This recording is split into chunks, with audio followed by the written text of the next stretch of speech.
Hello everyone and welcome to your channel IELTS Perfection. Grammar mistakes and errors can occur in all levels of English. But the question is, are you sure you don't make them in your speaking or writing?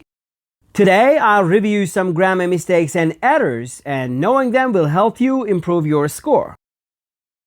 Let's dive in. Grammar affects how clear and smooth your writing or speaking feels, as well as how varied and correct it is. Big mistakes can make you sound awkward or make your writing or speaking less sharp. High-level errors can make speech sound unnatural or writing less precise. Fixing these mistakes can help you sound more fluent, natural, and accurate in the IELTS exam. Let's get into the mistakes. Number 1. Many IELTS candidates force complexity but end up with wordy, unclear sentences, like in the example below. The fact that the government has decided to implement the policy, despite the opposition from various sectors, proves the reality that public opinion is not always taken into consideration when policies are formulated. Government implemented the policy despite public opposition, showing that citizens' opinions are not always considered. Or this one. There exists a situation where numerous individuals face financial difficulties due to the increasing cost of living, which in turn results in an inability to afford necessary goods and services. Many people struggle financially due to rising living costs, making basic necessities unaffordable. So, as you could see in the examples, the first sentences had a lot of complexity. To fix these mistakes, you need to do a couple of things. Use precise vocabulary instead of lengthy explanations.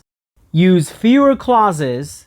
And avoid unnecessary fillers like "it's the case that," "due to the fact that," or "in order to." Number 2 is advanced subject-verb agreement errors. Even advanced learners struggle with collective nouns, tricky quantifiers, and complex subjects. Let's see some examples for it. Each of the students have their own books. Each of the students has their own book. The number of applicants are increasing. The number of applicants is increasing. None of them is happy with the result. None of them are happy with the result. If you want to fix these errors, learn the Blue Notes by heart. First of all, memorize tricky rules for quantifiers. Secondly, if the subject contains prepositional phrases, ignore them. Like in this example, the price of these cars is high. And with collective nouns, check the context. Like in this example, the team is winning. Here, the team is one unit, versus the team are arguing. Here we mean every member of the team or individuals. The next one is misusing relative clauses. Candidates often repeat subjects or misuse defining and non-defining clauses. Let's see some examples to understand that better.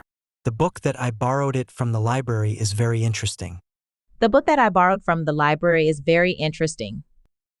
The technological advancement that scientists developed them in recent years has transformed healthcare.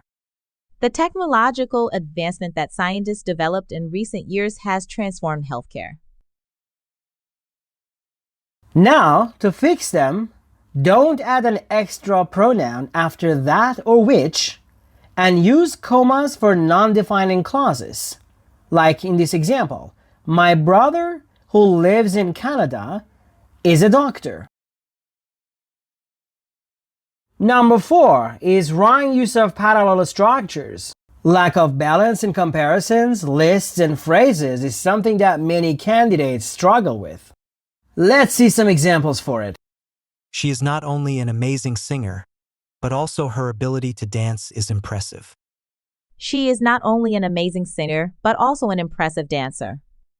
The seminar covered topics on leadership, time management, and how to improve communication skills.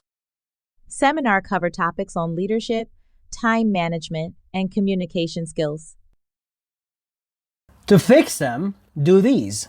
When listing actions, use the same verb form. And after comparison words like then and as, match this structure, like in this example.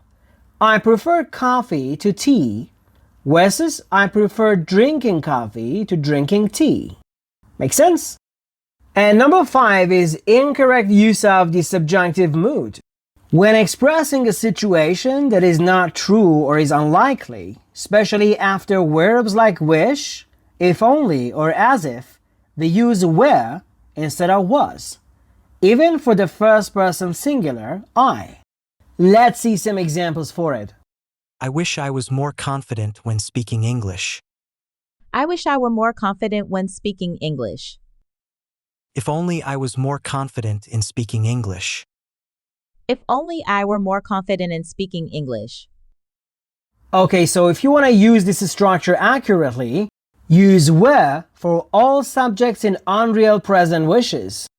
Use had plus past participle for past regrets. And use would for future hypotheticals. Remember, avoiding these common grammar mistakes will take your English to the next level. So practice and don't forget to share your own grammar tips in the comments. See you in the next lesson.